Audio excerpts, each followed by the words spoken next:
Students, हमने शुरू किया हुआ था चैप्टर नंबर 13 और इसका आपने जो अपने प्रीवियस में ख़त्म किया था लेक्चर में, वो हमने ख़त्म किया था कार्बोक्सिलिक एसिड्स क्या होते हैं।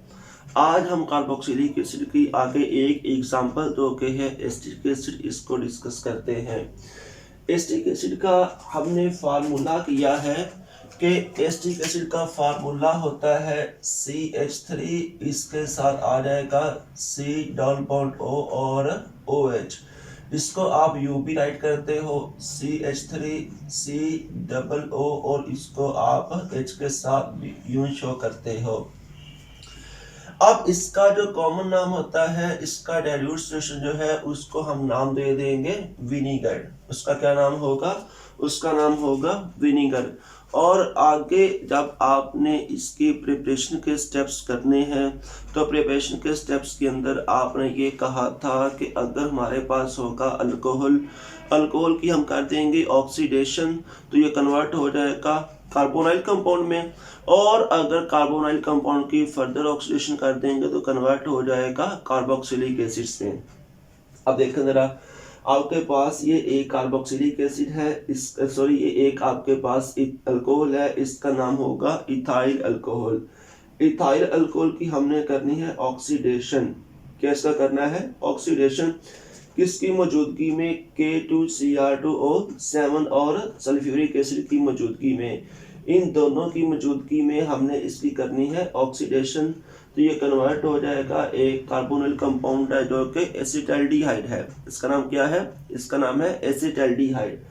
अब अगर हम एसिटाल्डिहाइड की फर्दर कर देते हैं ऑक्सीडेशन कंडीशन आगे, फिर यही रखेंगे तो ये कन्वर्ट हो जाएगा कार्बोक्सिलिक एसिड में, और ये जो कार्बोक्सिलिक एसिड होगा इसका नाम है एसिटिक एसिड।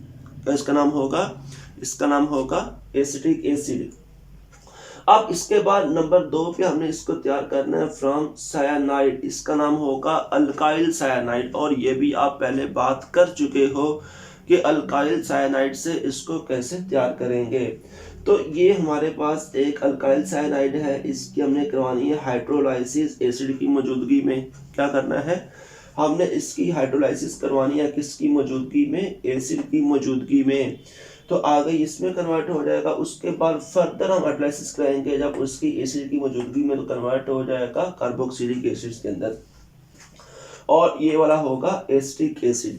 अब इसके बाद हमने इसका जो तीसरा स्टेप करना है वो है इथाइन। अब इथाइन की आपने किया था कि अगर हम इथाइन को रिएक्शन करवा देंगे वाटर के साथ तो ये आगे कन्वर्ट हो जाएगा कार्बोक्सिलिक एसिड या एसिटिक एसिड के अंदर, और ये चैप्टर नंबर 8 में भी आपने पढ़ा था। अब देखें हमारे पास ये वाला एक है अल्काइल इथाइन है। जब इसको रिएक्ट करवा देंगे वाटर के साथ तो वाटर ने क्या प्रोड्यूस करना होता है? वाटर ने प्रोड्यूस करना होता है H पॉजिटिव और OH नेगेटिव, ठीक है ना। तो एक के पास H पॉजिटिव आ जाएगा, दूसरे के पास OH नेगेटिव चला जाएगा। तो अगर H इसके पास आता है ये बन जाएगा CH2, और ये क्या बन जाएगा CH2, इसके साथ क्या आ जाएगा OH, मैंने वो ऊपर लगा दिया है, ठीक है ना। ये बन जाएगा CH2, ये बन जाएगा CH, और इसके साथ OH आके अटैच हो जाएगा। अब ये कंपाउंड अपने आप को रीअरेंज करेगा। अब रीअरेंज करने के बाद क्या होगा कि O और C के दरमियान जो बॉन्ड है, O और H के दरमियान जो बॉन्ड है वो शिफ्ट हो जाएगा यहाँ पे in the form of pi bond. कैसे शिफ्ट हो जाएगा? In the form of pi bond, और 48 बॉन्ड टूटेगा और CH2 के ऊपर शिफ्ट हो जाएगा in the form of negative charge. तो आगे ये वाली चीज बन जाएगी। अब चूंकि ये बॉन्ड अंदर शिफ्ट हुआ है तो H यहाँ से निकला है प्रोटॉन की फॉर्म में, तो अब ये जो नेगेटिव चार्ज है उस प्रोटॉन के साथ एक्शन करेगा और उसको कन्वर्ट कर देगा एसिटिक एसिड में। अब हमारे पास ये चीज क्या बन जाएगी? CH, और ये आगे क्या आ गया? OH, ठीक है ना। ये आगे हमारे पास क्या बन गया? एक एसिटाल्डिहाइड। क्या बन गया है? हमारे पास क्या बन गया? एसिटाल्डिहाइड।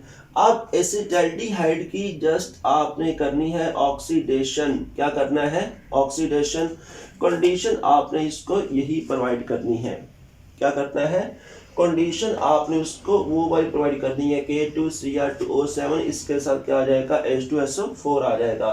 तो ये काम करने के बाद ये कन्वर्ट हो जाएगा एसिटिक एसिड में। इसमें कन्वर्ट हो जाएगा एसिटिक एसिड में। इसके बाद इसकी फिजिकल प्रॉपर्टीज हैं। तो फिजिकल प्रॉपर्टीज में ये कलरलेस लिक्विड होता है। जैसा कि अगर आप सिरका अक्सर घरों में पड़ा हुआ होता है तो आप उसके कलर को देखेंगे, वो कलरलेस होता है। ठीक होगी बात। अब इसका जो फ्रीजिंग पॉइंट होता है वो 17 डिग्री सेल्सियस होता है। तो जैसे ही टेम्परेचर 17 पे आता है तो एसिटिक एसिड जो है वो फ्रीज हो जाता है और just like ice the glacier वो अपनी एक अपीयरेंस देता है। इस वजह से इसको नाम दे देंगे ग्लेशियर एसिटिक एसिड का। और ये उस वक्त काम होगा जब एसिटिक एसिड प्योर फॉर्म में होगा। जब एसिटिक एसिड प्योर फॉर्म में नहीं होगा फिर ये इसका फ्रीजिंग पॉइंट अटेन नहीं होगा। इसको आगे इसका बॉइलिंग पॉइंट, इसका बॉइलिंग पॉइंट होता है 118 डिग्री सेल्सियस और इसका टेस्ट होता है वो कौन सा होता है, इसका सोर टेस्ट होता है। अब इसके बाद आ जाएगा इसके केमिकल रिएक्शंस मैं आपको यहाँ पे नहीं करवाऊंगा क्योंकि पीछे जो आपने किए थे reactions of carboxylic acids actually में वो तमाम के तमाम रिएक्शन थे रिएक्शंस ऑफ एसिटिक एसिड। क्योंकि अगर आप उन लेक्चर को गौर से देखेंगे तो वहाँ पे हमने एग्जाम्पल एसिटिक एसिड की ही की थी।